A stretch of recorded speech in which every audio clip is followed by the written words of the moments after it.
This conference will now be recorded.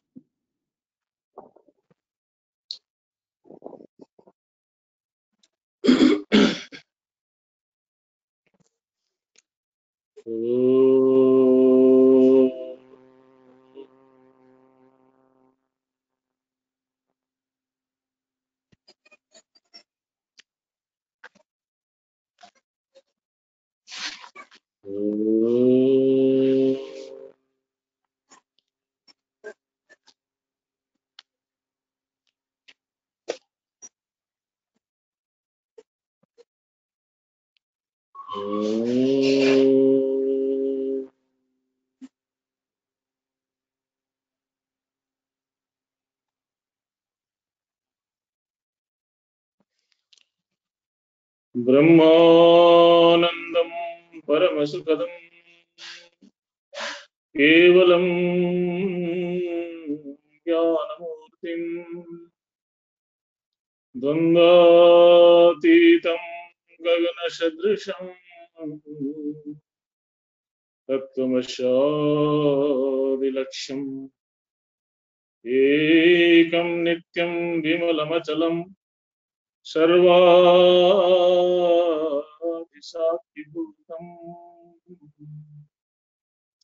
भावातीतं त्रिगुणरहितं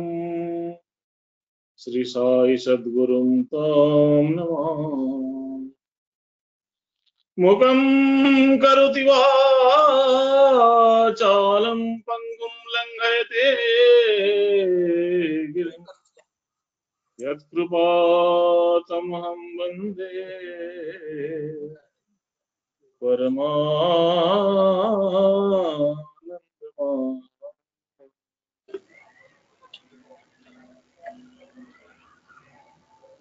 आम समस्तंकर परमाराध्य परम ब्रह्म साई कृष्णंकर पाद पद्म कोटि प्रणाम। पाद पद्म सर्वप्रथम निजक निवेदित करुछि, आशा करुछि भाषा ही आज कथा कहब, तांकरी कथा ही आमर व्यथा दूर करिवारे सहायक हो, यही प्रार्थना तांक पाद पद्म निवेदित करुछि। एठारे उपस्थित समस्त गुरुजन वृंद, राज्य स्तरीय जिला स्तरीय तथा ओडिशार प्रति कोण अनुकोण जोग देथिबा मोर गुरुजन वृंद, कर्मकर्ता भाई और भौणी माने तथा मोर अति प्रिय समस्त भाई भौणी समस्त मोर साईरा। आज आलोच्य प्रसंग भगवान भागवत बाहिनी 21 और 22 अध्याय, जहा विमल भाई कहले पुराणर 10 लक्षण और रामावतार, 10 लक्षण पुराणर संक्षिप्त राम अवतार, लीला मानुष विग्रह श्री कृष्णावतार, 22 अध्याय कृष्ण माधुर्य लीलारस वर्णने मोर मन तोष। तेणु ये आरंभ करने पूर्व कालीर प्रसंग को जीवा जो 10टी प्रश्न काली माउसी आलोचना करुथिले भागवत बाहिनी 20 अध्याय जे आरंभ होईची प्रश्न सुत सौनकंगर कथारू आरंभ होईची एवं सेठी गोटे प्रश्न ए मरणोन्मुखी जीवनर मनीषर सर्वोत्कृष्ट कर्तव्य कौन एठू आरंभ होईची। आमे मरणोन्मुखी जीव ए संसार भितर बंचीचे, मरण पथरे यात्रा करूचे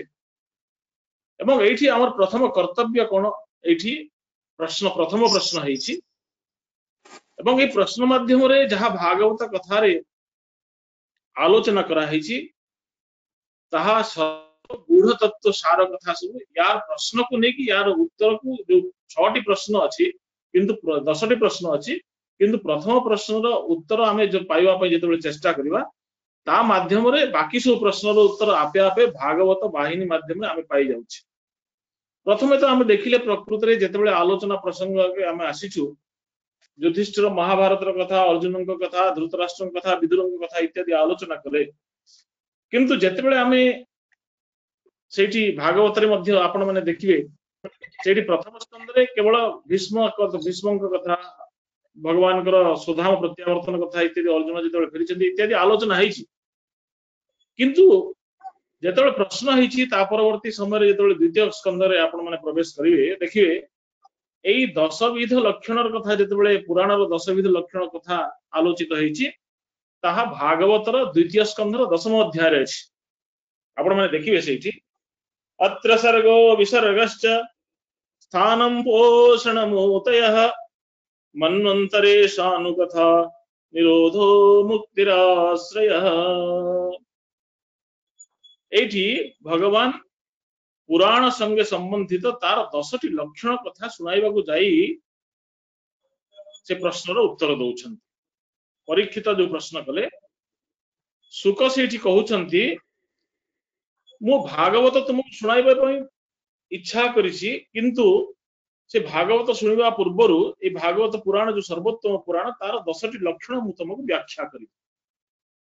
एवं व्याख्या परिशेष रे आपण माने देखिबे आरंभ रु शेष पर्यंत सबुथिरे केवल गोटिए तत्व आपण उपलब्धि करिवे शेष रे जते देखिबे आश्रय कथा हमें आलोचना करिवा सबु जिनिस से आलोचना करिवा भितरे जो पूर्ववर्ती 9टी जिनिस मध्य अछि से आश्रय भितर सब जिक समाहित होइकी रहछि आश्रय भितर सब जिनिस सब समाहित होइकी रहछि तेणु प्रथम जिनिस सेठी एई 10टी लक्षण कथा जिते आलोचना करूछंती सर्ग विसर्ग स्थान पोषण मन्वंतर ईशानु कथा निरोध मुक्ति एवं आश्रय जेतबे प्रश्नर उत्तर आरंभ करूछंती सेठी सुक महामुनि कहउछंती जे जेतबे सृष्टि आरंभ होई नथिला स्वर्ग होउची ईश्वरक प्रेरणा द्वारा प्रकृति रे प्रतिष्ठित त्रिगुण भगवान कहले त्रिगुण कहले हमें समस्त जानिले त्रिगुण हला सत्व रज एवं तम एवं ए त्रिगुण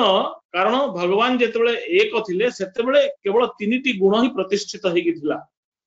सेतेबेले 2 हेकी नथिले भगवान केवल गोटिए जिनिस गोटिए तत्व थिले सेही समय रे एवं तांको पाखरे केवल 3टी गुण प्रतिष्ठित होइकी थिला एवं सही 3 गुण जेतेबेले आलोडित हला 3 गुण जेतेबेले परस्पर सहित संबंधित हेले सेतेबेले भगवान चाहिले किछि सृष्टि करिवा पई एवं सृष्टि मध्य स्थूल सृष्टि सेतेबेले करि नाहंती सेही श्रीनिधि सृष्टि रु भगवान गोटे महत् तत्व आरंभ कले महत् तत्व सृष्टि कले एवं महत् तत्व रु अहं तत्व को सृष्टि कले एवं अहं तत्व रो काम हैला से निजको प्रतिष्ठित करेबा आमे साधारण भाव कहनु यार बहुत अहंकार अछि लोकटार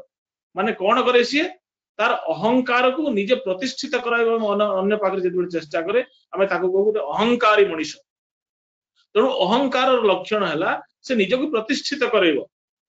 तेणु से त्रिगुण जिते आलोडित होगी महत्त्व को प्रतिष्ठित सृष्टि कला से अहं तत्व आरंभ सृष्टि है से अहं तत्व निजक देखा चेष्टा कला तार स्थूल स्वरूप एवं से ही 3 गुण सत्व रज तम साथी मिसिकी से कौन कला सृष्टि आरंभ कला एवं प्रथमे आरंभ कले कौन से 5टी महाभूत सृष्टि है भगवान कह सुक महामुनि कहते और वेद मध्य से कथा कहती आकाशात् वायु वायुरग्नि रग्ने राप राप पृथ्वी आकाश रु वायुर सृष्टि है वायु अग्निर सृष्टि है अग्नि आप वा जलर सृष्टि है एवं जलरु पृथ्वीर सृष्टि है एवं एठी पुणी कौन है एठी कौन आमे देखिबा को पाइबा एई जेतेबेले 5टी जिनिस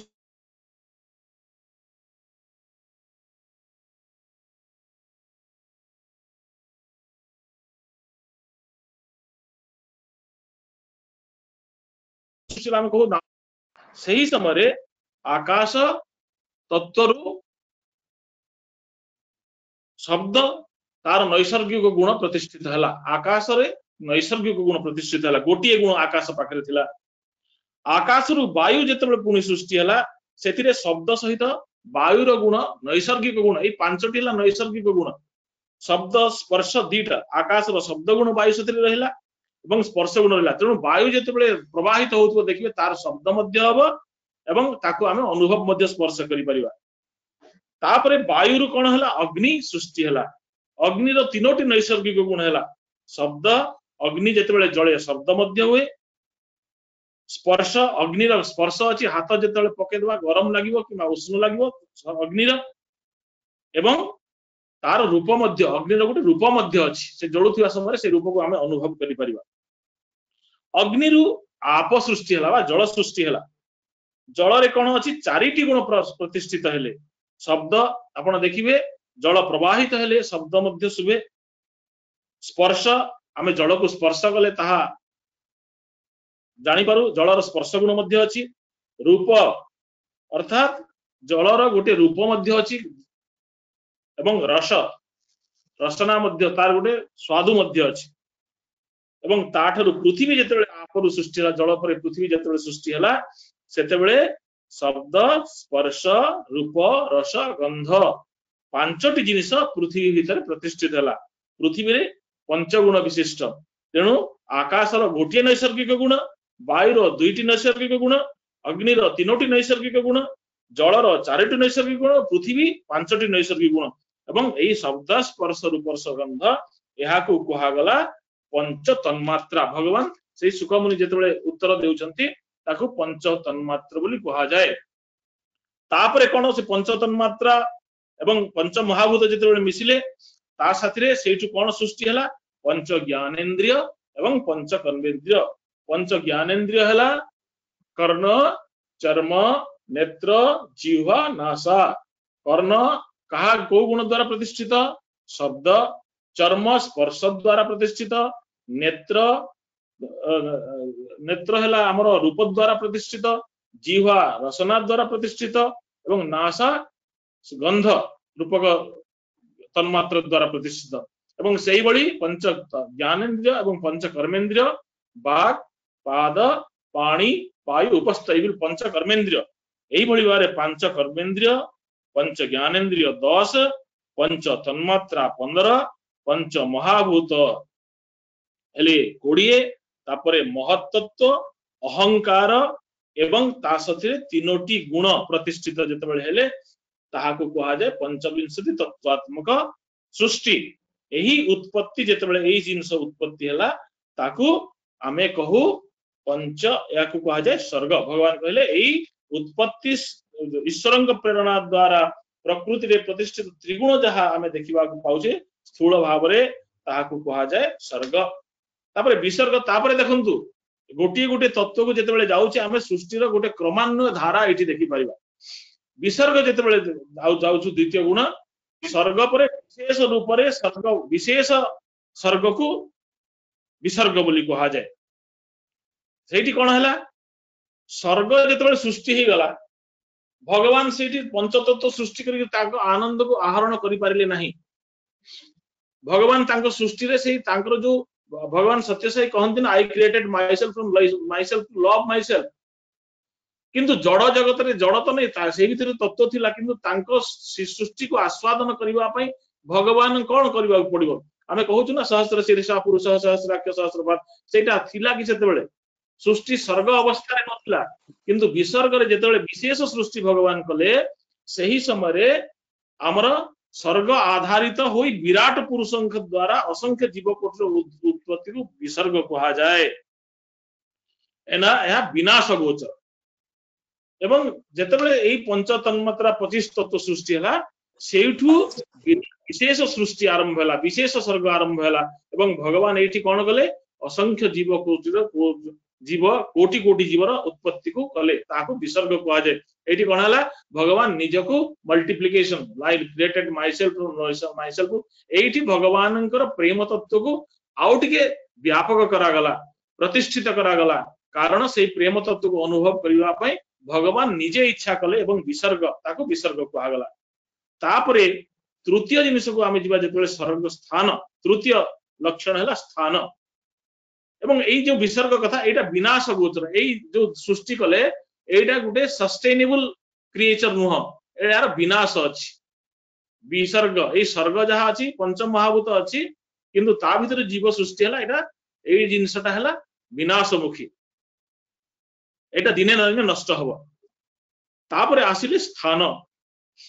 स्थान भगवान सृष्टि करदेले किंतु ताकू गोटे प्रत्येक जीव को गोटे स्थान देले अर्थात सृष्टि को गोटे मर्यादा रखा भगवान स्थिरत्व प्रदान करने द्वारा भगवान को श्रेष्ठत्व प्रदर्शित हेबा एक स्थान सीमा निर्धारण करागला भगवान से उदाहरण कहले गाड़ी को जिते बड़े आम चलाऊ से गोटे चाबी द्वारा परिचालित करा जाए ताकू जदि चाबी द्वारा चाबी न देबा ताहले नियंत्रण न करी से जेपटे सेपटे बुलिबाकू जीव तेणु से भगवान कहले जो सृष्टि कले प्रतिक्षण विनाश अभिमुख यही सृष्टि को एक मर्यादा रखा से स्थिरत्व प्रदान कले माने कौन गोटे मनीष सृष्टि है से गोटे 6 फुट पर्यंत तार उच्चता हो पार 10 फुटिया गोटे मनीष आम देखिपर हाथीर गोटे सीमा रखिले से एतिकी उच्चा हो पार सिंहर गोटे सीमा रखिले विभिन्न प्रकार गछर गोटे सीमा रखिले ये एते पर्यंत चढ़ी वृद्धि प्राप्त हो पार गोटे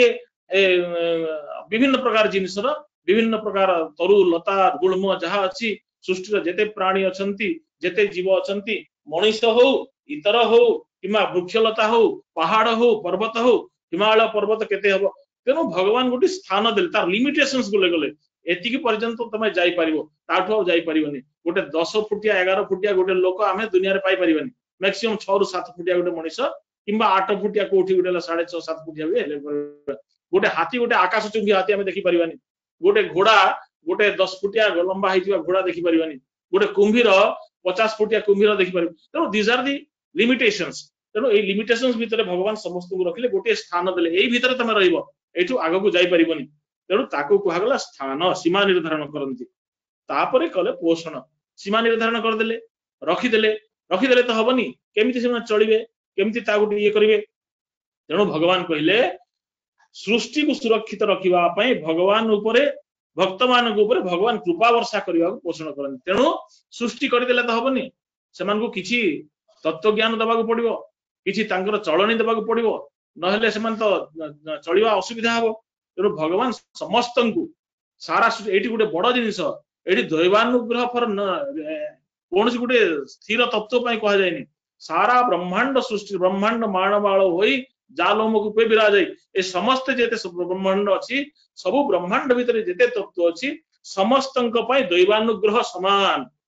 भगवान सत्यसाई मध्य कहती जे कृपा कृपा गोटे चारिआडे बुलुची ए दी ओनली आम साधन द्वारा ताको आम पटू टाणी आनी पड़ो एवं एटा जदि एटा तेणु दैवानुग्रह कले भगवान तो समस्त चलिबा व्यवस्था समस्ते वृद्धि हबार व्यवस्था समस्त विभिन्न प्रकार व्यवस्था गोटे संसार चलिबा दुनिया रे चलिबा ताकू व्यवस्था कले एटा को कहा जाय दैवानुग्रह जेमिति भगवान कहले जे गछ को पोती पोषण न कले ताहा बढ़े नै एटा कहा जाय पोषण गोटे गछ मंजी लगे देले भगवान सृष्टि कर देले मंजी को बीज माटी भितर पके देले किंतु ताकू जदि पोषण न करिबा ताहले से गछटा ठीक हिसाब वृद्धि पाइबो नै बुद्धि पाई पारिबो नै तार चेर माटी भितर को भलो कि जीवनी कांड ठीक हिसाब रे वृद्धि प्राप्त होबनी पल्लवित हो पारिबोनी पुष्पित हो पारिबोनी रसाळ फल सेतिर आसी पारिबोनी तेणु गछ जगैले मध्य रसाळ फल को आस्वादन करबा पय हम मन भितर जो वांछा थाए आकांक्षा थाए जदि ताकू आमे पोषण न करिबा ताकू जदि ठीक हिसाब रे परिचर्या न करिबा ताकू जदि ठीक हिसाब रे सार पोषण न करिबी हम जदि छाडी देबा ताहले ताहा वृद्धि प्राप्त होबनी तेणु भगवानकर कृपा बा दैवानुग्रहटा हला भगवानकर एटा पोषण तत्व तेणु एहा को कहला पोषण कारण एहा द्वारा जीव वृद्धि प्राप्त हुए पल्लवित हुए प्रस्फुटित हुए एवं रसाळ फल द्वारा जो रस आस्वादित हुए ताकू आनंद अनुभव करी ए सृष्टि प्रत्येक कोण रे भगवान जो चैतन्य तत्व को अनुभव करे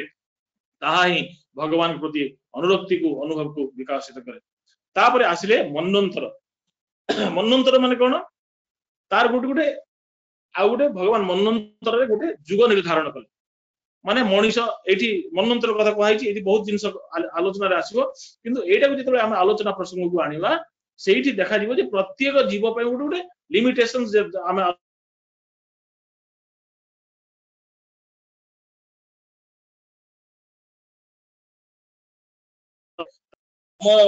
भितरे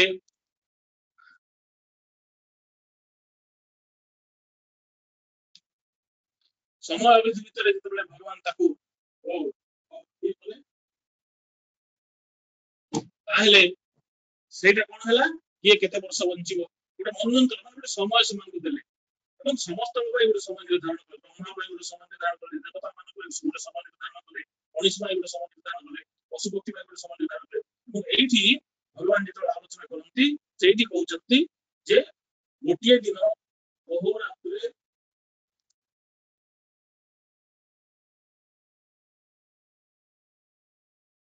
ତେଣୁ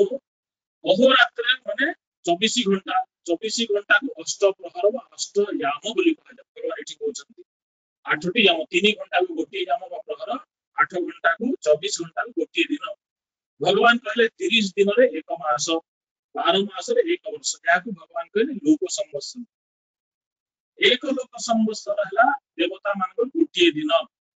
1 ବର୍ଷ ଆମର ମଣିଷର ଗୋଟିଏ, ସଂସାରର ଗୋଟିଏ ବର୍ଷ ମାନେ ଦେବତା ମାନଙ୍କର ଗୋଟିଏ ଦିନ। ଦେବତା ମାନଙ୍କର 360 ଦିନ ମାନେ ଗୋଟିଏ ଦିବ୍ୟ ବର୍ଷ। 1000 ଦିବ୍ୟ ବର୍ଷ ହେଲା ଗୋଟିଏ କଳି ଯୁଗ। ଭଗବାନ କହିଲେ ଏଇଠି ଜାଣିବା କଥା ଯେ ଆମେ ବିଭିନ୍ନ ପ୍ରକାର ଆଲୋଚନା ପ୍ରସଙ୍ଗରେ ବିଭିନ୍ନ ପ୍ରକାର ଜିନିଷ, ବିଭିନ୍ନ ପ୍ରକାର, କିଏ କହିଲା 4 ଲକ୍ଷ ବର୍ଷ, କିଏ କହିଲା 1 ବର୍ଷ, କିନ୍ତୁ ଏଥିରେ ଭଗବାନ ତାକୁ ଭାଗବତ ବାହିନୀରେ ସ୍ପଷ୍ଟ କରିଦେଇଛନ୍ତି ଯେ କଳି ଯୁଗ ହେଲା 1000 ଦିବ୍ୟ ବର୍ଷ, ଦ୍ୱାପର ଯୁଗ ହେଲା 2000 ଦିବ୍ୟ ବର୍ଷ, ତ୍ରେତା ଯୁଗ ହେଲା 3000 ଦିବ୍ୟ ବର୍ଷ ଏବଂ କୃତ ଯୁଗ ହେଲା 4000 ଦିବ୍ୟ ବର୍ଷ। ଏଇଭଳି ଭାବରେ ଏବଂ 2 ଯୁଗ ମଧ୍ୟରେ ଆମର କଳି ଦ୍ୱାପର ମଝିରେ, ଦ୍ୱାପର ତ୍ରେତା ମଝିରେ, ତ୍ରେତା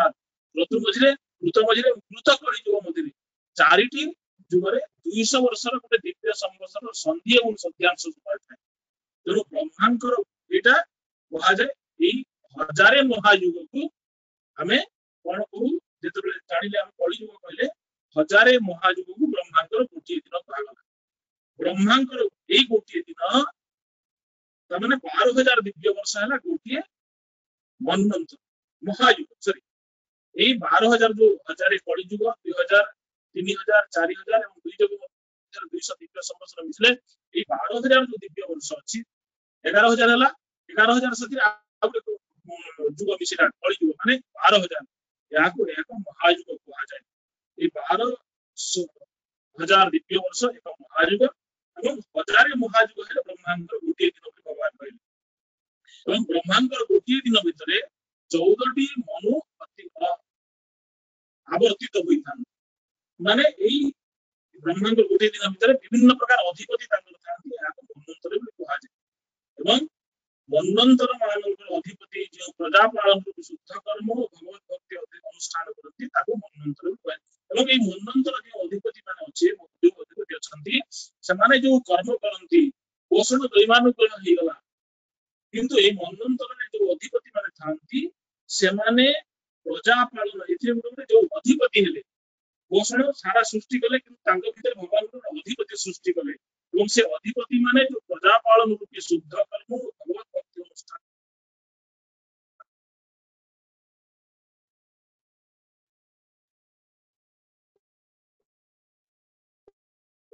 ତାକୁ ମନ୍ୱନ୍ତର ବୋଲି କୁହାଯାଏ। ଭଗବାନ ଏଇ କଥାଟା ଏଠି କହୁଛନ୍ତି। ତାପରେ ଯେତେବେଳେ ସମସ୍ତେ କଲେ ପ୍ରତ୍ୟେକ ବିଭିନ୍ନ ପ୍ରକାର କର୍ମ କଲେ, ସେଥିରୁ ଜୀବର ଧର୍ମ ବାସନା ସୃଷ୍ଟି ହେଲା। କିଏ ଏଇଟା କଲା, କିଏ ଏଇଟା କଲା, କିଏ କାମ କଲା, କିଏ କଣ କଲା, କିଏ ପ୍ରକାର କାମ କଲା, ବିଭିନ୍ନ ପ୍ରକାର କର୍ମ ବାସନା ସୃଷ୍ଟି ହୁଏ। ଏବଂ ଏଇ ଜୀବର କର୍ମ ବାସନାକୁ ବୃତ୍ତି ବୋଲି କୁହାଯାଏ। ଏବଂ ଏଇ କର୍ମ ବାସନା କାହା ଦ୍ୱାରା ପରିଚାଳିତ ହୁଏ? ଏଇ କର୍ମ ବାସନାଟା ପୂର୍ବ ଜନ୍ମର କର୍ମ ବାସନାର ଅନୁସରଣରେ ଜୀବ ପୁନର୍ଜନ୍ମ। ଆମେ ଏଠି ଦେଖିବା କଥା ଭଗବାନ ସବୁବେଳେ ପୁନର୍ଜନ୍ମ କଥା କହନ୍ତି। ପୁନର୍ଜନ୍ମ କଥା ଯେତେବେଳେ କହନ୍ତି, এই ପୁନର୍ଜନ୍ମଟା କାହା ଦ୍ୱାରା ଫିକ୍ସ ହୁଏ? ଆମର ପୂର୍ବ କର୍ମ ଦ୍ୱାରା ପ୍ରତିଷ୍ଠିତ ହୁଏ। ପୂର୍ବ କର୍ମରେ ଆମେ ଯୋଉଭଳି ଭାବରେ କାମ କରିଥିବା ସେଇଭଳି ହିସାବରେ ଆମେ ପୁନର୍ଜନ୍ମ ହୁଏ। ତେଣୁ ଏଇଠି ଜାଣିବା ଦରକାର ଯେ ଭଗବାନ ଆମକୁ ଜନ୍ମ ଦେଲେ ମାନେ ଆମର କର୍ମକୁ ସେ ନିର୍ଣ୍ଣୟ କରନ୍ତି ନାହିଁ। ନିଜେ ଭଗବାନ ଜୀବ ନିମନ୍ତେ ଜନ୍ମ ନିର୍ଣ୍ଣୟ କରନ୍ତି ନାହିଁ। ଆମ କର୍ମଟା ଆମର ପୁନର୍ଜନ୍ମକୁ ନିର୍ଦ୍ଧାରିତ କରେ ଏବଂ ଆମ କର୍ମ ମଧ୍ୟ ସେଇ ଅନୁସାରେ ଆମେ କରୁ। ତାଙ୍କ ସୃଷ୍ଟିରେ ସମସ୍ତେ ସମାନ। ତେଣୁ ଜୀବ ଭିତରେ ଭେଦ ନିଜ ପୂର୍ବ କର୍ମର ଭିତ୍ତି ଉପରେ ନିର୍ଭର କରେ। ତେଣୁ ଆମର ଯୋଉ କର୍ମ ବାସନା ଅଛି, ତେଣୁ ଭଗବାନ କୁହନ୍ତି ଏଥିରେ 3ଟି ତତ୍ତ୍ୱ ଆସେ। କର୍ମ ଭିତରେ ପ୍ରାରବ୍ଧ, କ୍ରିୟମାଣ ଏବଂ ସଞ୍ଚିତ କର୍ମ କଥା ଆଲୋଚନା କରୁ। ତେଣୁ ଯୋଉ ସଞ୍ଚିତ କର୍ମ ଆମ ପାଖରେ ଥାଏ ତାହା ହିଁ ଆମ ପୂର୍ବ ଜନ୍ମର ପରଜନ୍ମକୁ ନିର୍ଦ୍ଧାରିତ କରେ ଏବଂ ସେଇଭଳି ଭାବରେ ଆମର ଜନ୍ମ ଜନ୍ମାନ୍ତରରେ ଆମର ପ୍ରତ୍ୟେକ ମୁହୂର୍ତ୍ତରେ ଜନ୍ମ भगवान कहले ईशानु चरित वा ईशानु कथा भगवान विभिन्न अवतार कथा प्रेमी और संत मानकर आख्यान युक्त गाथा ईशानु तेणु एटा हेला पर कर्म वासना हेले जदि ताकू जदि आत्म तत्व रे प्रतिष्ठित करा न जीव आत्म चैतन्य ताकू जदि जणा न जीव तार प्रकृत स्वरूप जदि से न जानिबो ताहले कोन हो से ता मूल लक्षण विच्युत होइबो ताहा आजकल जीवन बहुत मात्रा रे कଳି जुग परिलक्षित होउची तेणु भगवान ईशानु चरित कथा वा निजर अवतार कथा निजर प्रेमी भक्त कथा संत मानकर आख्यान युक्त कथा को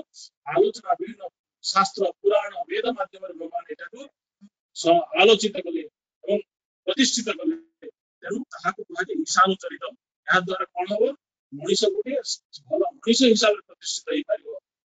तार जीवन अतिबाहित करबार गोटे सरल उपाय तार जीवन लक्ष्य से प्रतिष्ठित हो तार कोठु आसी कोठु रहिबो कोठी की जीव एई जिंस से जानि पारिबो तेणु ईशानु कथा बा ईशानु चरित द्वारा से सब जिनिस जानि पारिबो तापर भगवान के निरोध एते हे गला पुरे मध्य भगवान ताकू तार समस्त शक्ति को संहरण कर दियंती जेते मनुष्य पड़िला चिकित्सा कला कर्म वासना हला दैवानुग्रह बढिला प्रतिज्ञा से तार प्रत्येक कर्म कला सब जिनिस कला ईशानु चरित कला किंतु जेते बेले भगवान तार समय अतिक्रांत हे पार पड़े सेही समय कोन भगवान तार जीव को आज समस्त शक्ति को संहरण कर दियंती गाड़ी नियंत्रित निज पाखकु एवं जीव को निज भीतर लीन कर दियंती जीव को निज भीतर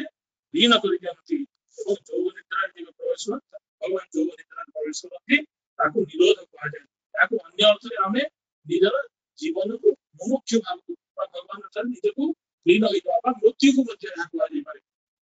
मृत्यु मध्य कहा जाय पारे एई समय भगवान शक्ति आहरण करिक अर्थ हमें परमात्मा साथी मिसी दिबा तापुरे नवम जिनिस हैला मुक्ति मुक्ति माने अज्ञान वशत जीव ठारे कर्तापन भुक्तापन एवं एठी कोन होय जेते बडे हमें कृपा पाउछु दैवानुग्रह पाउछु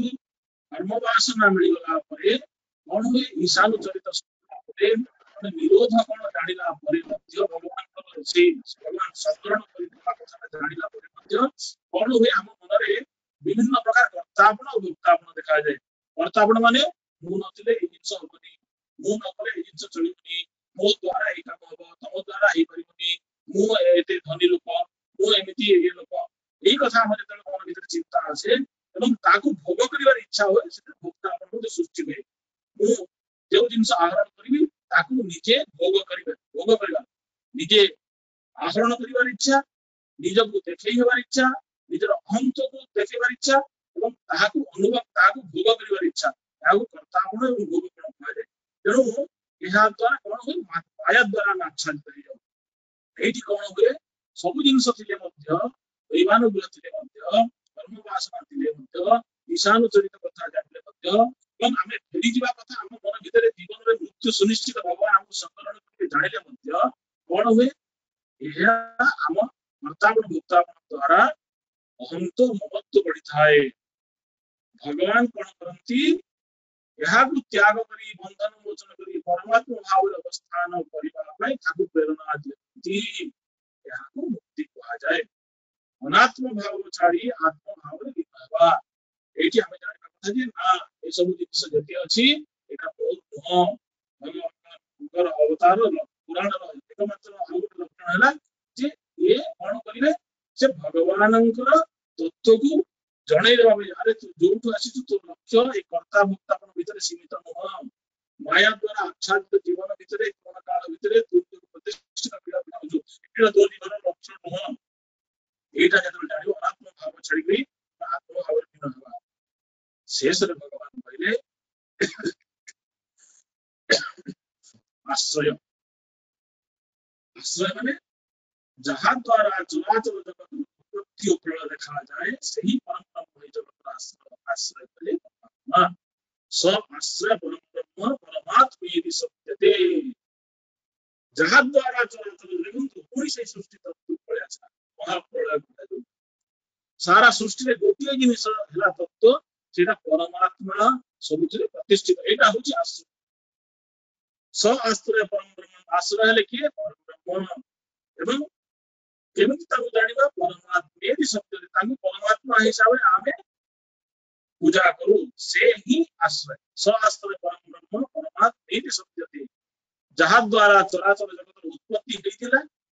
एवं पूरे प्रलय मध्य हो से परम ब्रह्म ही सेठी गोटे मात्र तत्व थिबे सेटा केही नथिबे आश्रय के से प्रलय मध्य आश्रय के से परम ब्रह्म उत्पत्ति होला मध्य आश्रय के परम ब्रह्म स्थान भीतर आश्रय के परम ब्रह्म दैवानुग्रह आश्रय के हेले परम ब्रह्म ईशान चरितर माध्यम के हेले परम ब्रह्म निरोधर विकल्प व्यवस्थार संग्रहण करिवार स्थिति रे किए करते सेटा सेटा परम ब्रह्म तेणु आश्रय को प्रतिष्ठित करिवा पई पुराण एई 9टी गुण को पुराण गुण को सेठी प्रतिष्ठित करिवा पई चेष्टा करिसंती तेणु हमें समस्त जानिबा दरकार जे एइठी हमें जो 10टी कथा आलोचना करदु सर्ग वे सर्ग जेवास्थान पोषण उति परिमाण जेमन्तर ईश कथा निरोध मुक्ति आश्रयामिषि दश गुण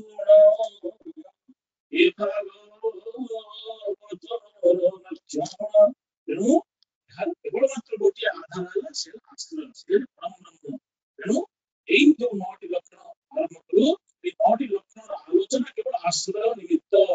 आश्रय को प्रतिष्ठित करबा पई भगवान पुराण रे एई 9टी लक्षण जे दैव लक्षण आलोचना करा जायछि तेणु हमें जानि बा दरकार एवं मूल भित्तिभूमि एठी कोन सत्य सत्य एठी केवल गोटे जिंस परमात्मा ही सत्य एवं तांको एवं भागवत आरंभ मध्ये आपण माने देखिबे एई सत्य रु आरंभ होईछि भगवान प्रथम स्कंद रे जेटा आपण माने आलोचना करसिबे सेठी भगवान भी सत्यम परम धीमहि तेणु एई परम ब्रह्म प्रतिष्ठित करिया पई एई गुण को आलोचना प्रसंग को आनिबा पई आलोचना करिया पई केवल गोटे जिनिस आश्रय नेबा दरकार जे आमे से परम ब्रह्म ही हमर आश्रय और तांको परमात्मा हिसाब हम सत्य रूप हिसाब तांको आलोचना करछु तेणु एठी कोई आलोचना को आसिला जे परीक्षित पचारछंती प्रभु आध्यात्मिक अधिदैविक अधिभौतिक पहिले मोते कोन बुझन तेणु एठी एटा अनेक समय हम आलोचना करू भगवान मते ए विषय बहुत सुंदर कथा कहिसंती तेणु एठी हम इंद्रिय कथा आसुची एवं तार अधिदेवता कथा भगवान एठी कहिसंती एठी गोटी जिनिस हम देखिबा चक्षु गोटी इंद्रिय कथा चक्षु कोन करे भगवान भगवत कहबा कथा आलोचना करछु चक्षु कोन करे तार काम होला से देखिबा शक्ति ता होते ता भीतर देखिबा शक्ति अछि कोन को देखिबा सारा सृष्टि को देखिबा कहा माध्यम रे देखिबा भगवान कहउछन सूर्य द्वारा तार शक्ति से पाए तेणु चक्षुर अधिदेवता हेले सूर्य तेणु भगवान से सूर्य नथिले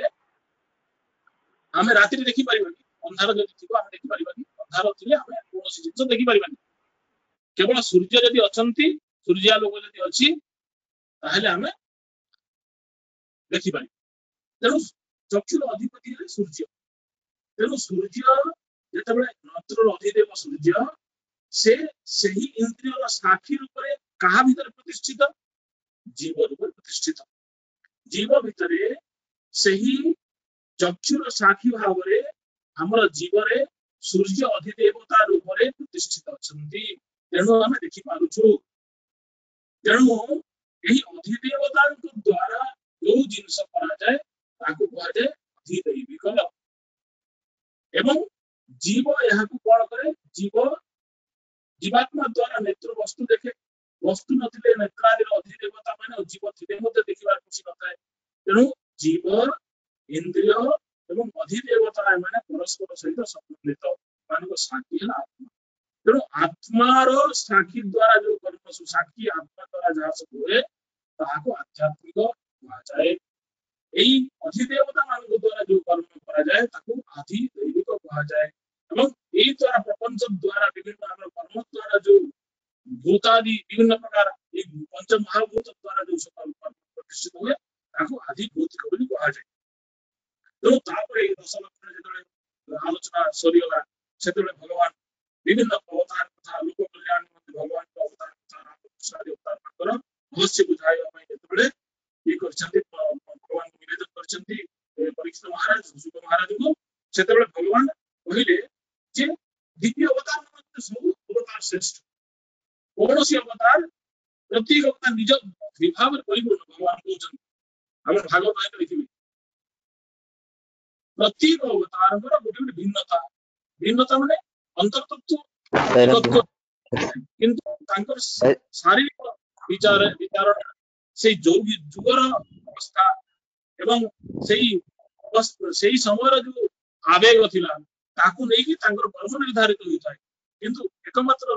ତାଙ୍କର ଗୋଟିଏ ଜିନିଷ ହେଲା ଲୋକ କଲ୍ୟାଣ ପାଇଁ ଶିଳାଚାର ଅଭ୍ୟାସ କରାଇବା ପାଇଁ ଆନନ୍ଦ ଦେବା ପାଇଁ ଆତ୍ମତତ୍ତ୍ୱ ଦେବା ପାଇଁ ଦେହ ଧାରଣ କରିଥିବା ଅବତାର ମାନେ ସବୁ ଅବତାରର ଗୋଟିଏ କର୍ମ ଏଇ ସତ୍ୟସାଇ ଅବତାରରେ ମଧ୍ୟ ଭଗବାନ କହନ୍ତି ତମକୁ ମୁଁ ଟ୍ରାନ୍ସଫର୍ମେସନ କରିବା ପାଇଁ ଆସିଛି ଇନଫର୍ମେସନ ଦେବା ପାଇଁ ଆସିନି I want your transformation. I don't want your information. ତମେ କେମିତି ଲୋକ ତମେ ଗୋଟେ ମଣିଷ ହିସାବରେ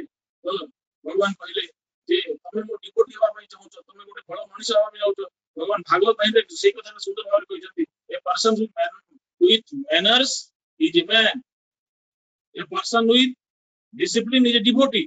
ତେଣୁ ଭଗବାନ ଆମ ଜୀବନରେ ଶୃଙ୍ଖଳା ଆଜି ଯୋଉ ଅବସ୍ଥାରେ ଆମେ ସବୁ ଅଛୁ ଯୋଉ ପରିସ୍ଥିତିରେ ଆମେ ବଞ୍ଚୁଛୁ ଯୋଉ ପରିବେଶରେ ଆମେ ବଞ୍ଚୁଛୁ ଯୋଉ ଭାବରେ ଆମେ ବଞ୍ଚୁଛୁ ଏଇ ସଂସାରର ଭୌତିକତା ଏତେ ମାତ୍ରାରେ ବଢିଯାଇଛି ଆମର ମେଟେରିଆଲିଷ୍ଟିକ ଆଟିଟ୍ୟୁଡ ଏତେ ମାତ୍ରାରେ ବଢିଯାଇଛି ଭଗବାନ ଏଇଠି କହନ୍ତି ତମକୁ ମ୍ୟାନର ଶିଖାଇବାକୁ ଆସିଛି ତମକୁ ଡିସିପ୍ଲିନ ଶିଖାଇବାକୁ ଆସିଛି ତମକୁ ଗୋଟେ ଭଲ ମଣିଷ ଏବଂ ଭଲ ଭକ୍ତ ହେଇପାରିବ ତେଣୁ ଭଗବାନ କହନ୍ତି ଯେ ପ୍ରତ୍ୟେକ ଅବତାରର ମାନବ ଜାତିକୁ ଯଥାଚାର ଶିଳାଚାର ଅଭ୍ୟାସ କରିବା ପାଇଁ ଆମେ ସବୁବେଳେ କହୁ ଯେ ଅବତାର କାହିଁକି ନିଅନ୍ତି ଭଗବାନ ସାଧୁ ସନ୍ଥ କୁ ରକ୍ଷା କରିବା ପାଇଁ ଏବଂ ଅନ୍ୟାୟ ଯେତେବେଳେ ବଢିଯାଏ ତାକୁ ନାଶ କରିବା ପାଇଁ ଆସୁରୀ ପ୍ରକୃତିର ବିନାଶ ପାଇଁ ଏବଂ ସାଧୁ ସନ୍ଥକୁ ପରିପୋଷଣ କରିବା ପାଇଁ ଭଗବାନ ଅବତାର ନେଇକି ଆସନ୍ତି ତେଣୁ ସେଇଠି କହିଲେ ଯେ ସବୁ ଅବତାର ଯଦି ଅଛି ସବୁ ଅବତାରଙ୍କର ଏକତ୍ଵ ଅଛି ଗୋଟେ ସବୁ ଅନ୍ତର୍ତତ୍ତ୍ୱରେ ଏକତ୍ଵ ବିଦ୍ୟମାନ ଅଛି କିନ୍ତୁ ରାମକୃଷ୍ଣ ଅବତାର ଦୁଇ ଆତ୍ମତତ୍ତ୍ୱ ଶିକ୍ଷା ଦେବା ପାଇଁ ଏଇଟା ଗୋଟେ ଏଇ ଅବତାର ମାନଙ୍କ ଭିତରେ ମୌଡମଣି ଏବଂ ଏଇଠି ଆସିଯିବେ ଆପଣ ଯେତେବେଳେ 10 ଲକ୍ଷଣ କଥା ଦ୍ୱିତୀୟ ସ୍କନ୍ଧରେ ଆମେ ଆଲୋଚନା କରୁଛୁ ଏବଂ ଏଇ ଯୋଉ ପ୍ରତ୍ୟେକ ସ୍କନ୍ଧର ଗୋଟେ ଗୋଟେ ନାଁ ଅଛି ପ୍ରଥମ ଦ୍ୱିତୀୟ ସ୍କନ୍ଧ ହେଲା ସ୍ୱର୍ଗ ତୃତୀୟ ସ୍କନ୍ଧ ହେଲା ବିସର୍ଗ ଏଇ ଆଲୋଚନାକୁ ମୁଁ ଯାଉନି କିନ୍ତୁ ସେଇଠୁ ଭଗବାନ ତାପରେ ବିଭିନ୍ନ ପ୍ରକାର ତୃତୀୟ ସ୍କନ୍ଧରେ ପ୍ରକୃତି ପୁରୁଷ କଥା ଆଲୋଚନା କରିଛନ୍ତି ତାପରେ ବିଭିନ୍ନ ପ୍ରକାର ଭକ୍ତ ମାନଙ୍କର ଈଶାନୁଚରିତ କଥା ଧ୍ରୁବ କଥା ଅଜାମିଳ ଉପାଖ୍ୟାନ କଥା ପ୍ରହ୍ଲାଦ ହିରଣ୍ୟକଶିପ କଥା କହି ଆସିଲା ପରେ ନବମ ସ୍କନ୍ଧରେ ଭଗବାନ ଶେଷ ଭାବରେ ରାମଚରିତ କଥା କହିଲେ ଧ୍ରୁବଙ୍କ କଥା ଇତ୍ୟାଦି ଆଲୋଚିତ ଯଦି ଆମେ ଜାଣିପାରିବା ତେଣୁ ଏଇଠି କହିଲେ ରାମ ଅବତାର କୃଷ୍ଣ ଅବତାର ଦେହ ଧାରଣ କରିଥିବା ଅବତାର ମାନଙ୍କ ଭିତରେ ମୌଡମଣି ସେମାନେ ଏଇ ଦୁଇ ଅବତାର ଆଜି ମାନବ ସମାଜରେ ପରମାରାଧ୍ୟ ଆସନ ପ୍ରତିଷ୍ଠିତ ହେଇଛନ୍ତି ଅନ୍ୟ ଅବତାର ମାନେ ଯୋଉ ନିର୍ଦ୍ଦିଷ୍ଟ କାର୍ଯ୍ୟ ନିମନ୍ତେ ଆସିଛନ୍ତି ତାହା ଶେଷ କରି ସ୍ୱଧାମ ପ୍ରତ୍ୟାବର୍ତ୍ତନ କରିଛନ୍ତି ସତ କିନ୍ତୁ ରାମକୃଷ୍ଣଙ୍କ ଭଳି ଏତେ ବ୍ୟାପକ ଭାବରେ ଧର୍ମ ସଂସ୍ଥାପନ ସମ୍ବନ୍ଧୀୟ ବହୁବିଧ କର୍ମ ପ୍ରତି ନିଜର କଲ୍ୟାଣ ହସ୍ତ ପ୍ରସାରିତ କରିନାହାନ୍ତି ତେଣୁ ଏଇ ଅବତାର ଦୁଇଟା ଅତି ସୁନ୍ଦର ଭଗବାନ କହିଲେ ତେଣୁ ଏଇଠି ଯେତେବେଳେ ରାମ ଅବତାର କଥା ଭଗବାନ ପରୀକ୍ଷିତ ପଚାରୁଛନ୍ତି ଯୁଗକୁ ସେ କହିଲେ ଯେ ମୁଁ ଯଦି କହିବି ରାମଙ୍କ ଚରିତ ପୂର୍ଣ୍ଣ ମାତ୍ରାରେ କହିବି ତାହେଲେ ସମୟ ହବ ନାହିଁ ତେଣୁ ରାମ ଅବତାର କେତେକ ତାତ୍ପର୍ଯ୍ୟପୂର୍ଣ୍ଣ ବିଷୟ ସଂକ୍ଷିପ୍ତ ଭାବରେ ମୁଁ କହୁଛି ଏବଂ ତାକୁ ଶୁଣ ତାପରେ ଆମେ କୃଷ୍ଣ ଅବତାର କଥା ଆଲୋଚନା କରିବା ତେଣୁ ସେଇଠି କହିଲେ ସରଯୋଗ ନଦୀ ତୀରରେ ଅଯୋଧ୍ୟା ନଗରରେ ମହାରାଜ ଦଶରଥ ତିନିଟି ରାଣୀ କୌଶଲ୍ୟା କୈକେୟୀ ଏବଂ ସୁମିତ୍ରା ଏବଂ ଭଗବାନ ରାମ ତାଙ୍କ ଅନୁସରେ ଜନ୍ମଗ୍ରହଣ କଲେ ତାପରେ ମିଥିଳାକୁ ଗଲେ ସେଇଠି କନ୍ୟା ସୀତାଙ୍କୁ ବିବାହ କଲେ ଏବଂ ପିତୃ ସତ୍ୟ ପାଳନ କରି ଲକ୍ଷ୍ମଣ ପ୍ରାଣ ରାବଣ ସୀତାକୁ ହରଣ କଲା ସୀତା ଇଏ କଲା ପରେ ସେ ହନୁମାନଙ୍କୁ ଭେଟ ହେଇଛି ହନୁମାନଙ୍କୁ ଭେଟ ହେଲା ପରେ ସୁଗ୍ରୀବ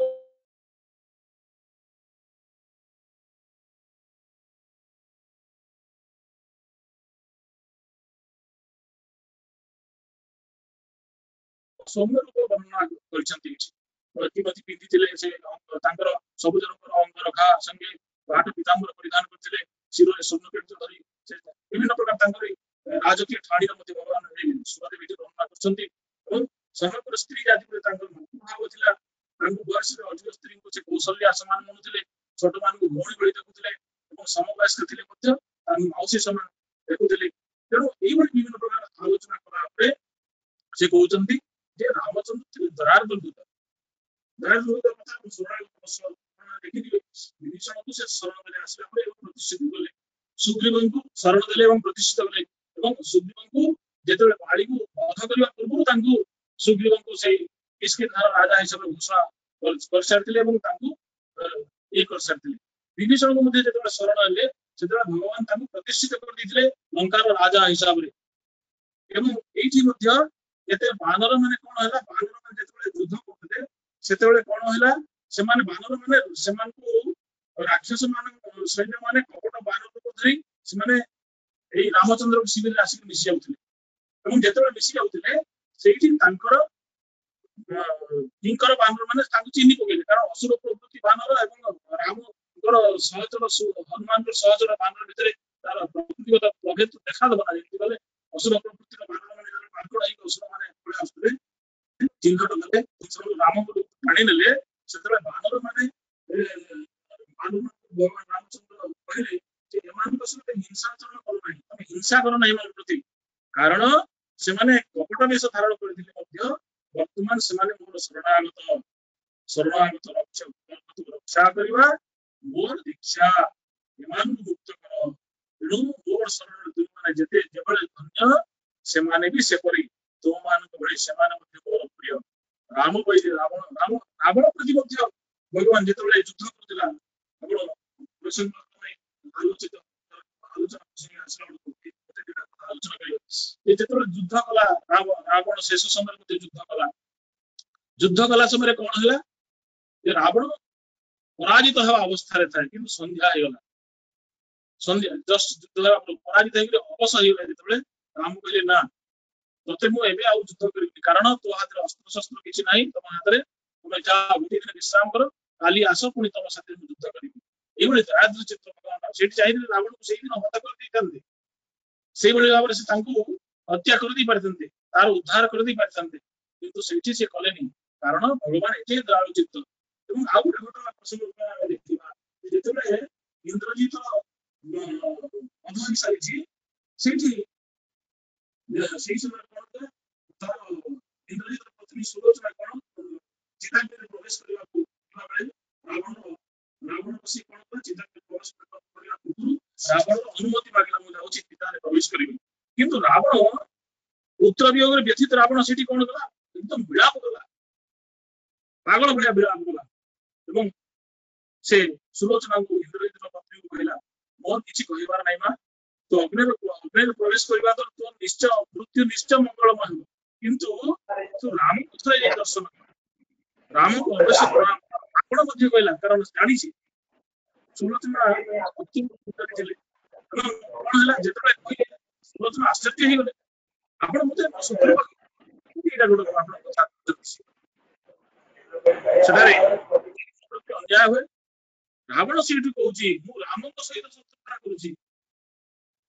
ହେଲେ ରାମ ମତେ ଶତ୍ରୁ ମାନନ୍ତି ନାହିଁ ରାବଣ ଉକ୍ତି ଅଛି ତେଣୁ ସେ ଯେତେବେଳେ ଗଲା ରାବଣ ଯେତେବେଳେ ସେ ପାଖକୁ ଗଲା ସେ ରାମଚନ୍ଦ୍ର ସୁଲୋଚନାକୁ ତାର ପତିବ୍ରତା ତାର ସାଧନାକୁ ବହୁତ ପ୍ରଶଂସା କରିଛନ୍ତି ଏବଂ ସେଇଠି ଭଗବାନ ଶ୍ରୀ ରାମଚନ୍ଦ୍ର କହୁଛନ୍ତି ଲକ୍ଷ୍ମଣ ଆଉ ଇନ୍ଦ୍ରଜିତ ଯେତେବେଳେ ଯୁଦ୍ଧ କରୁଥିଲେ ସେଇଟା ଦୁଇଟା ପରାକ୍ରମୀ ଯୋଦ୍ଧାଙ୍କ ମଧ୍ୟରେ ଯୁଦ୍ଧ ନଥିଲା ମା ଏଇଟା ଦୁଇଟି ପତିବ୍ରତା ନାରୀ ଭିତରେ ଯୁଦ୍ଧ ଥିଲା ଲକ୍ଷ୍ମଣ ଇନ୍ଦ୍ରଜିତଙ୍କ ଯୁଦ୍ଧ ତେଣୁ ଯେତେବେଳେ ଯୁଦ୍ଧ ଥିଲା କେମିତି ଏଇଟା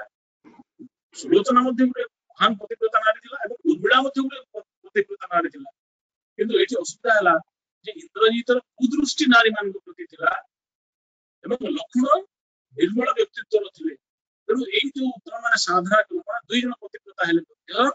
ଯେହେତୁ ଇନ୍ଦ୍ରଜିତର କୁଦୃଷ୍ଟି ଅନ୍ୟମାନଙ୍କ ପ୍ରତି ଥିଲା ତେଣୁ ଉର୍ମିଳାଙ୍କ ପଲାଟା ଭାରି ହେଇଗଲା ଏବଂ ତମ ପଲାଟା କମ ହେଇଗଲା ତେଣୁ ଇନ୍ଦ୍ରଜିତକୁ ମାରିବାର ଲୋକ କେହି ନଥିଲେ ତେଣୁ ଏଇଠି ଭଗବାନ କହନ୍ତି ଏଇଭଳି ସରଳ ଭାବରେ ଭଗବାନ କୃଷ୍ଣଙ୍କର ରାମଙ୍କର ସରଳତା ଭଗବାନ ରାମଙ୍କର ଯୋଉ अवस्था आम जापर से कि भाव में भक्त मान रक्षण करते जितेबाला से जाइए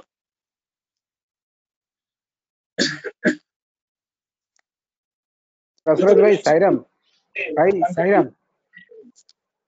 भाई आपनकर इटा क्लियर होनी आपन थरे डिस्कनेक्ट करके आउ थरे कनेक्ट करंतु साईराम भाई आपनकर स्पीच टा क्लियर होनी टिके क्लियर होनी मझरे मझरे कटि जाउची आपण थरे डिस्कनेक्ट करी आउ थरे कनेक्ट करंतु क्लियर आसीबो साईराम भाई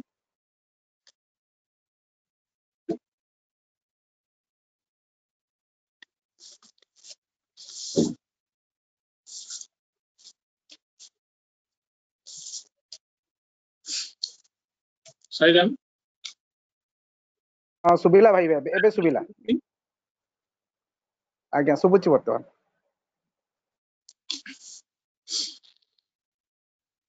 तेणु ये हमें देखा भगवान रामचंद्र पितृसत्य पालन करके वनवास गले मन दुख ना राजाभिषेक राज्याभिषेक सकाଳେ किसी असुविधा ना तेणु भगवान प्रसन्नता ज्ञानगताभिषेकस्तथा नमः वनवास दुःखद मुखम भुजस्थित सदास्तु सा मंगलमंगल तेणु जो राज्याभिषेक राम प्रसन्न हुई प्रसन्नता थिला वन को गले प्रसन्नता थिला आम जाना प्रसन्नता राम अवतार एकमात्र उद्देश्य तेणु आम जाना परवर्ती जिते आम परवर्ती पर्याय आम देखा कृष्ण कथा आलोचना करवा कृष्ण कथा आलोचना करने समय आम देखा सत्य धर्म अवतार श्री रामचंद्र चरित्र श्रवण कर मोर हृदय जब आनंद आप्लुत हो पूर्ण कलावतार श्री श्याम सुंदर नाटक तेणु जो सत्य धर्म अवतार श्री रामचंद्र चरित्र श्रवण द्वारा मनटा एत उत्फुल्लित हो परीक्षित से कहते श्याम सुंदर पूर्ण कलावतार श्री श्याम सुंदर बेड़ा नाटक केते माधुर्यपूर्ण रसमोहन थी तेणु अंतिम काल कथा शुणती तेणु भगवान ये कृष्ण कथा आम जो आलोचना से देखा कृष्ण लीला बुझा आम क्या पक्ष साध्य गोटे रामचंद्र लीला और कृष्णावतार लीला यही दुईटी जिनस को आम जो ये करवा देखा कृष्णावतार रामावतार भगवान मर्यादा को लेकिन चलने सब चेष्टा करते पितृसत्य पालन करने चेष्टा कले किंतु एटी तार उल्टा भगवान कृष्ण केते प्रकार जे चरित्र में अलग प्रति भावना थिला सेटा हमें देखिबा कथा भगवान कहते लोकलज्जा चक्ति लज्जा भृक्षेप नथिला पुराण विचार बंधु बांधव विचार नथिला विभिन्न प्रकार आखिर इंगित भगवान कथा कहते किए कहूँ पूर्व दिग को जाऊला बेले देखुए पश्चिम दिग को क्या व्यवहार कृत्रिम मान होता अश्लील जना पड़ूला तेणु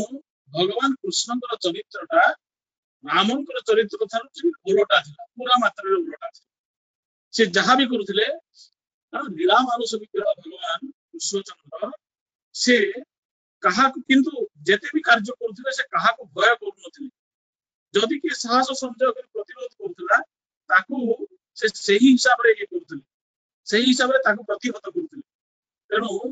भगवान ये आम जो जदुवंश भगवान अरे तार इतिहास जानते जो देव वसुदेव विवाह कंस प्रथम होता से समय जो दैववाणी उद्यत है से समय सी कौन कले वसुदेव कथा दे जिते पुत्र ये जन्म हम से सब पुत्र को दान करी दान कला तू जहाँ कर सी बंदी कर रखी छटी गर्भ को सी मारिदेला षष्ठ गर्भ को रोहिणी वसुदेव पत्नी रोहिणी गर्भ भगवान जोगमाया द्वारा रोहिणी गर्भ को नहीं गले अष्टम गर्भ में भगवान निजे कृष्ण भाव जन्म ने तार कथा आप जानती कबाट पीढ़ी गला नंदराज घर नहीं गले गोपुर को निगला से बिजुड़ी कन्या को आनिले जगदम्बा माँ से पचाड़ी गला इत्यादि इत्यादि कथा विभिन्न प्रकार कथा आलोचना तेणु ये ସମସ୍ତେ ଆମେ ଆଲୋଚନା କରିବା ଏତେ ହଇରାଣିଆ ସେ ଯେଇଭଳି ଭାବରେ ଗୋପାଳ ବାଳକ ମାନଙ୍କ ସହିତ ଖେଳିକରି ବିଭିନ୍ନ ପ୍ରକାର ଲୀଳା କଲେ ସକଟା ପୁତୁନ ନାଚୁଣାବର୍ତ୍ତ ସକଟାସୁର ଏମାନଙ୍କୁ ବଧ କଲେ ଲବଣୀ ଚୋରାଇ ନଉଥିଲେ ଦିନେ ରାଗି ଯଶୋଦା ତାଙ୍କୁ ପସନ୍ଦ ବାନ୍ଧି ଦେଇଥିଲେ ଏବଂ ସେଇଠି ଆପଣମାନେ ଜାଣନ୍ତି ଯେତେବେଳେ କଣ ଏଇ ଅବସ୍ଥା ହେଇଥିଲା ଯେତେବେଳେ କ୍ଷୀର ପାନ କରିବା ପାଇଁ ଭଗବାନ କୃଷ୍ଣ ଯାଉଛନ୍ତି ସେତେବେଳେ ମା ଯଶୋଦା ସେତେବେଳେ ଦହନ କରୁଛନ୍ତି ସେଠି କଣ କଲେ ଏପଟେ କ୍ଷୀର ବସିଛନ୍ତି ତେଣୁ ଏପଟେ କୃଷ୍ଣଙ୍କୁ କ୍ଷୀର ଦେବେ କ୍ଷୀରକୁ ବସି ସେଟା ଦେଖିବେ ନା ଏଇଟା ଦହନ କଲା ଜିନିଷକୁ ଦେଖିବେ ତେଣୁ ସେଇ ସମୟରେ କଣ ଯେତେବେଳେ କ୍ଷୀରକୁ ଉଛୁଳି ଯାଇଛି ଚୁଲିକୁ ସେଟା ଦେଖିବା ପାଇଁ ଯାଇଛନ୍ତି କୃଷ୍ଣ ଏପଟେ ଦଉଥିବା ଦହି ମାଟି ଆଣିକି ଭାଙ୍ଗିଦେଲେ ସେଇ ସମୟରେ ତାଙ୍କର କଥାରେ କର୍ମରେ ବ୍ୟତିବ୍ୟସ୍ତ ହେଇକି ଯେତେବେଳେ ଯଶୋଦା ତାଙ୍କୁ ରାଗିଗଲେ ଏବଂ ତାଙ୍କୁ ନେଇକରି ରସିରେ ବାନ୍ଧିବା ପାଇଁ ଗୋଟେ ଗୁଦୁକଳ ବା ଗୋଟେ ତାକୁ କୁହନ୍ତି କଣ କୁହନ୍ତି ତାକୁ ସେଥିରେ ବାନ୍ଧିବା ପାଇଁ ଚେଷ୍ଟା କଲେ ଦଉଡ଼ିରେ ବାନ୍ଧିବା ପାଇଁ ଚେଷ୍ଟା କଲେ ସେତେବେଳେ କଣ ହେଲା ଦୁଇ ଆଙ୍ଗୁଳି ଛିଣ୍ଡି ଯାଉଥାଏ ହେଇଯାଉଥାଏ ତାକୁ ନେଇକି ପୁଣି ଭଗବାନ ଚାହିଁଲେ ନା ଏହା ତ କଷ୍ଟ ମାକୁ ଦେବାକୁ ହବନି ନିଜେ ଇଚ୍ଛା କଲେ ବାନ୍ଧି ହେଇଗଲେ ସେଇଠି ବାନ୍ଧି ହେବା ଦ୍ୱାରା ତାପରେ ଘୋଷାଡି ଏପଟେ ମା ଯଶୋଦା କାମ କରୁଛନ୍ତି ସେଇଠିକୁ ନେଇକି ଯେତେବେଳେ ଗୋଟେ ଅର୍ଜୁନ ଗଛ ଥିଲା ସେଇଠି ଯାଇକି ଯେତେବେଳେ ଭଗବାନ ସେଇଠି ତାକୁ ନେଇକି ଟାଣି ଦେଇଛନ୍ତି ଦିଟା ଗଛ ସେଠି ଉପୁଡି ଯାଇଛି ଏଇଠି ସେ ଚାମଳ ଅର୍ଜୁନ ଜାଣିଛନ୍ତି ସେ ଦିଟା ଅର୍ଜୁନ ବା ଜାମଳ ଅର୍ଜୁନ ଜାଳ ଅର୍ଜୁନ ଗଛ এই জামলা অর্জুন বন্ধন ভগবান କରିଛନ୍ତି ଏବଂ ସେଇଠି ଦିଟି ଆମର ଗନ୍ଧର୍ବ ସେଇଠି ଭଗବାନ ସେ ଦି ଜଣ ଗନ୍ଧର୍ବ ସେ ରକ୍ଷା କରିଛନ୍ତି ଏବଂ ତାଙ୍କୁ ଇଏ କରିଛନ୍ତି ତାପରେ ଭଗବାନ ଇନ୍ଦ୍ରଙ୍କର କଥା ଗୋବର୍ଦ୍ଧନ ଧାରଣ କଥା ଆପଣମାନେ ଜାଣିଛନ୍ତି ତାପରେ ବ୍ରହ୍ମା ତାଙ୍କରି ଧେନୁ ଯେତେବେଳେ ଯାଇଛନ୍ତି ସେ ଅବିଶ୍ୱାସ କରିଛନ୍ତି ଭଗବାନଙ୍କୁ ଇନ୍ଦ୍ର ଏବଂ ବ୍ରହ୍ମାଙ୍କର ଦିଟି ସମାନ ଅବସ୍ଥା ଭଗବାନଙ୍କୁ ସେମାନେ ଅବିଶ୍ୱାସ କଲେ ଯୋଉ ଭଗବାନଙ୍କୁ ସେମାନେ ପ୍ରାର୍ଥନା କରୁଥିଲେ ସେ ଆସିବା ପାଇଁ ତେଣୁ ସେଇଠି ସମସ୍ତ ଭଗବାନଙ୍କୁ ଅବିଶ୍ୱାସ କଲେ ଏବଂ ତାଙ୍କ ସହିତ ଦୃଷ୍ଟତା କଲେ ତାଙ୍କର ଗାଭୀକୁ ଚୋରି ନେଲେ ଗୋପାଳ ବାଳକୁ ବ୍ରହ୍ମା ଚୋରି ନେଲେ ଭଗବାନ ଆହୁରି ସୃଷ୍ଟି କଲେ ଏବଂ ବ୍ରହ୍ମାଙ୍କର ଅବସ୍ଥା ଦେଖିଲେ ବ୍ରହ୍ମାଣ୍ଡ ମାଳ ହୋଇ ଯାହା ରୂପକୁ ଦେଖିଲେ ସେ ଭଗବାନ ଯେତେବେଳେ ସୃଷ୍ଟି କଲେ ତାଙ୍କ ଉପରେ ଗ୍ଲାନି ହେଲା ଏବଂ କାମଧେନୁ ପଛରେ ଆସିକି ଭଗବାନଙ୍କ ପାଖରେ ଶରଣ ପଶିଲେ ଦ୍ୱିତୀୟ ଜିନିଷ ହେଲା ଇନ୍ଦ୍ର ମଧ୍ୟ ଭଗବାନଙ୍କର ଯେତେବେଳେ ଇନ୍ଦ୍ର ପୂଜା କରୁଥିଲେ ସବୁବେଳେ ମନା କଲେ ଏବଂ ଆମେ ଗୋବର୍ଦ୍ଧନ ପୂଜା କରିବା ସେଇଠି ଇନ୍ଦ୍ର ମଧ୍ୟ ରାଗି ଯାଇକି ପ୍ରଚଣ୍ଡ ବର୍ଷା କଲେ ଏବଂ ସେ ତାଙ୍କର ପରାକ୍ରମ ଦେଖିଲେ ଭଗବାନ ଗୋବର୍ଦ୍ଧନ ଧାରଣ କରି ସମସ୍ତଙ୍କୁ ସେଠି ପ୍ରତିଷ୍ଠିତ କଲେ ଏବଂ ଇନ୍ଦ୍ରଙ୍କ ମାନ ମଧ୍ୟ ବର୍ଜନ କଲେ ଏଇ କଥା ଏଇଟା ଭଗବାନ ତରୁଣ ଅବସ୍ଥାରେ ଏଇସବୁ ଜିନିଷ ହେଇଛି 5-6 ବର୍ଷ ଥିବା ବୟସରେ ମଧ୍ୟ ଭଗବାନଙ୍କର ଏଇ ସବୁ ଜିନିଷ ହେଇଛି ଇନ୍ଦ୍ର ଶିଳାବୃଷ୍ଟି କରିବାରୁ ଗୋପବାସୀ ଏବଂ ତାଙ୍କର ମୋ ସମ୍ପଦ ରକ୍ଷା କରିବା ପାଇଁ ବାଁ ହାତ ଟାଣି ଆଙ୍ଗୁଠି ଗୋବର୍ଦ୍ଧନ ତଳେ ରଖିଥିଲେ ଏବଂ ଇନ୍ଦ୍ରଙ୍କ ପରିବର୍ତ୍ତନ କରିଥିଲେ ଗୋପିକା ଗୋପାଳ ବାଳଙ୍କ ସଙ୍ଗେ ନାନାବିଧ ଖେଳ କୌତୁକ କରି ଛାନ୍ଦ ଚୌପଟି ଗାଇ ସେମାନଙ୍କୁ ପ୍ରେମମୁକ୍ତ କରୁଥିଲେ ଏସବୁ ନିଚ ବୃତ୍ତି ଭାବରେ ଲୋକେ ଗ୍ରହଣ କରନ୍ତି ଦେଖନ୍ତୁ ଏଇଭଳି ଯୋଉ ଆପଣମାନେ ଚିନ୍ତା କରନ୍ତୁ ଭଗବାନ ଏଠି ଭାଗବତ କହୁଛନ୍ତି ଯେ 5-6 ବର୍ଷ ବୟସର ବାଳକ ଗୋପୀଙ୍କ ସଙ୍ଗେ କେତେ ଭାବରେ କ୍ରୀଡ଼ା କଲେ ମଧ୍ୟ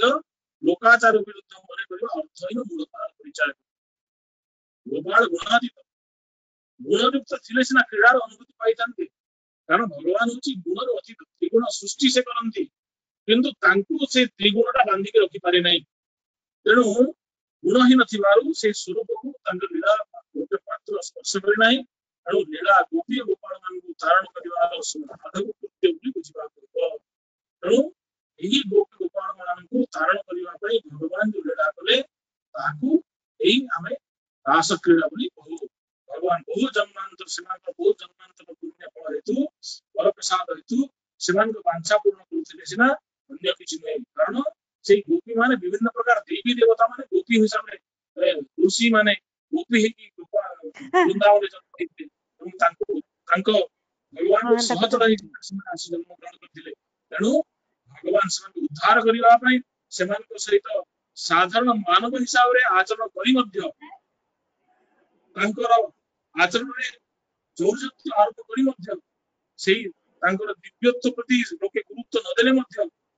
ସେ ବିଭିନ୍ନ ପ୍ରକାର ଅଲୌକିକ କାର୍ଯ୍ୟ କରୁଥିଲେ ଏବଂ ସେ ନିଜର ତତ୍ତ୍ୱକୁ ପ୍ରତିଷ୍ଠିତ କରିପାରିଥିଲେ ତେଣୁ ବିଳମ୍ବ ଧେନୁକ କିଛି ଚାରଣ ପୁଷ୍ଟିକ ଗୁଣ ଭିତରେ ସମସ୍ତଙ୍କୁ ନେଇ ସେ ଭଗବାନ ଶବ୍ଦଟି ଦେଇଛନ୍ତି ଏବଂ ଏହି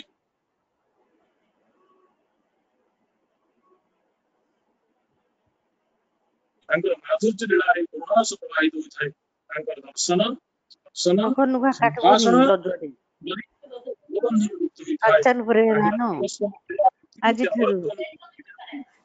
ଦୃଷ୍ଟିରେ ଗୋଚରିତ ତାଙ୍କର ଲୀଳା ଭଗବାନଙ୍କର ତତ୍ତ୍ୱ ଯୋଉଠି ବର୍ଣ୍ଣିତ ହେଇଥାଏ ଏଠି ଶେଷରେ କହୁଛନ୍ତି ଭଗବାନଙ୍କର ଦିବ୍ୟ ତତ୍ତ୍ୱ ଯୋଉଠି ବର୍ଣ୍ଣିତ ହୋଇଥାଏ ଭଗବାନ ହଉଛନ୍ତି ଯୋଉ ଲୀଳା ଯୋଉ ସ୍ୱରୂପରେ ମଧ୍ୟ ସେ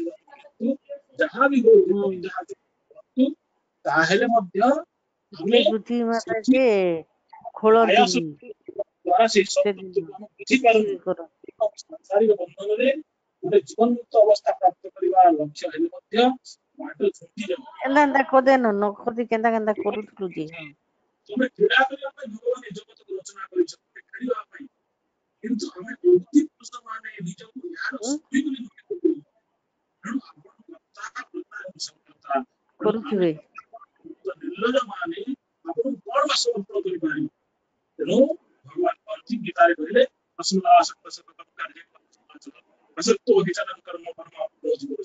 ତେଣୁ ନିରନ୍ତର ଭାବରେ ଆମେ ଆସକ୍ତି ରହିତ ହୋଇ ନିଷ୍ଠାର ସହିତ କର୍ତ୍ତବ୍ୟ କର୍ମ କରିବା କାରଣ ଆସକ୍ତି ରହିତ ହୋଇ କର୍ମ କରୁଥିବା ମନୁଷ୍ୟ ହିଁ ପରମାତ୍ମାକୁ ପ୍ରାପ୍ତ ହୋଇଥାଏ ଏବଂ ଏହାଦ୍ୱାରା ସତ୍ତ୍ୱକୁ ଆମେ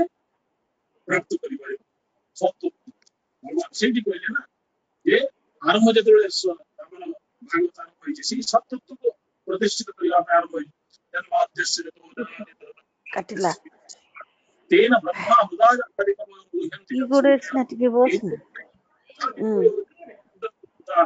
धाम्ना सत्यम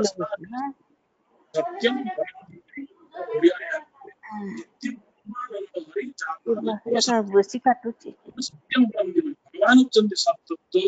तांक बिना सृष्टि सृष्टि ही परिबनी पोषित ही परिबनी विनाश मध्य ही परिबनी एक तत्व सत्य परमानंद हरि होची सत्य एवं जहार भावरे भव सत्य रूपे प्रतिपादित हुए सत्य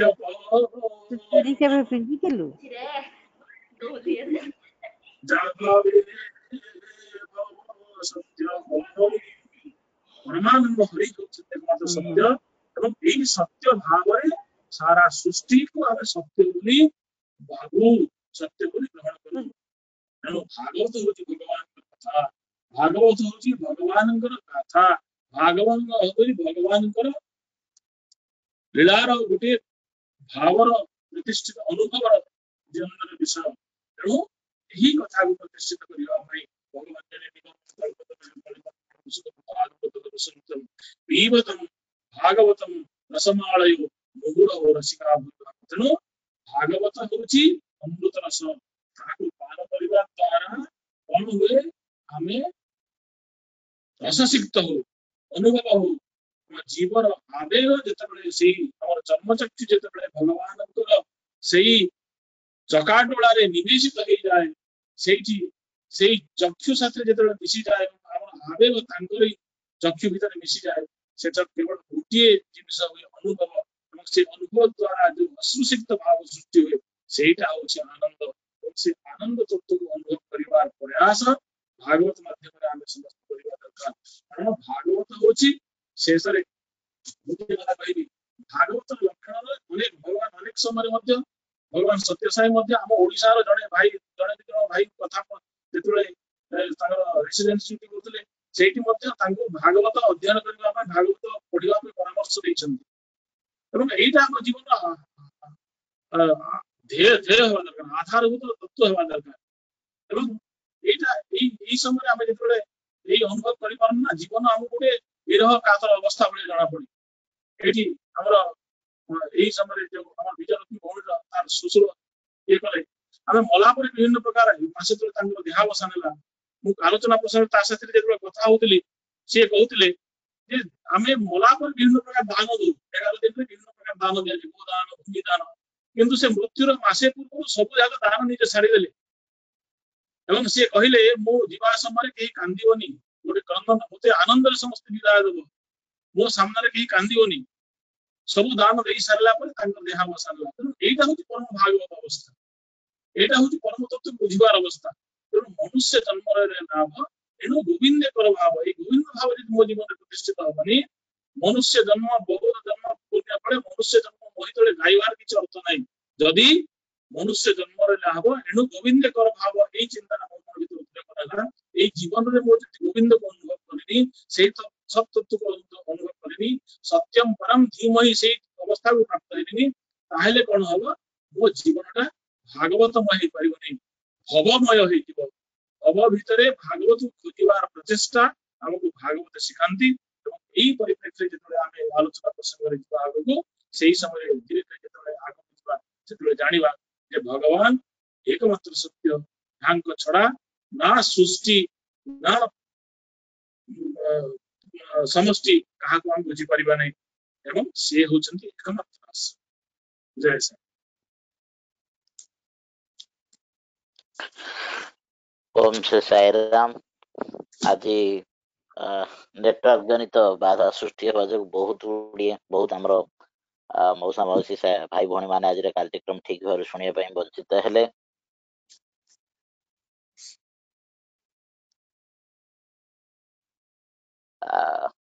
किछिटा एमती कार्यक्रम बड़े एमती बाधा सृष्टि हो जहाँकि आमर भाई आज सुंदर भाव आज आलोचना को आगे नौले, किंतु नेटवर्क असुविधा हेतु बहुत लोग शुणा कार्यक्रम को शुणा वंचित हेले। तथापि भाई जो भाई अनर्गल भाव आज आलोचना को आलोचित करुले, आलोचना करुले, आम अनुभव करूँ आज विषय जो महानता रही भाई पुंखानुपुंख भाव आलोचना करुले। जहा भाई को रोजर अनेक कृतज्ञता, सुंदर भाव आलोचना को आगे नेले।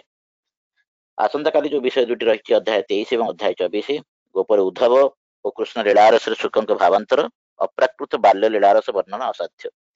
ये दुईटी विषय को आलोचना करेंगे आम प्रिय पूर्वतन राज्य सभापति प्रोफेसर हरिकृष्ण दास मौसा। आशा करुछु आज जो बाधा एवं व्याघात सृष्टि होती काली ये सब किसी नथिबो, आमे संपूर्ण भाव में काली दुईटी आलोच्य विषय को आमे शुणी परिबा। भगवान पाखे प्रार्थना करिबा कार्यक्रम अंतिम पर्यायर आलोचना को कार्यक्रम को सर्वांग सुंदर करने हमको आशीर्वाद दियंतु। आज कार्यक्रम को एतिक सारिबा। जय साई राम।